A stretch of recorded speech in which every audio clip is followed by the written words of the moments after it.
ছাদের টিকা পড়া সবটি কাছে গ্লাস ভাঙ্গা গেছে গা। সবটি কাছে গ্লাস ভাঙ্গা লাইছো?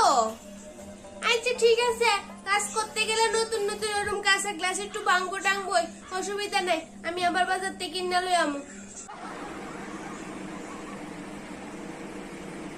মা, আমরা শাড়িটা আমি তারের মিন্দে রোদ দিতাম গেছিলাম, তো তারের মিন্দে লাইকে আছে না, শাড়িটা পুরাটা ছিঁড়া গেছে। হ্যাঁ, শাড়িটা ছিঁড়া লাইছো? আচ্ছা ঠিক আছে, তুমি তো কোনো সময় তারের ভিতরে শাড়ি মেলে অভ্যস্ত না, তখন ঠিক আছে আমি নতুন একটা শাড়ি কিনে আনুম, আমি ছিঁড়া লাইছে কিটা করুম, ঠিক আছে অসুবিধা। মা, কালকে যে পটল দিয়ে আনছিল, মরিচ দিয়ে আনছিল, আমি সব তো প্যাকেটের মধ্যে রেখে দিয়েছি, সবটি মরিচ অনফুইচে গেছে না, সবটি মরিচ ফুইচে গেছে, প্যাকেটটা খুললা মরিচটি রাখুন গেছে না। ঠিক আছে, এখন ফুইচে গেছে, কি করা যাব?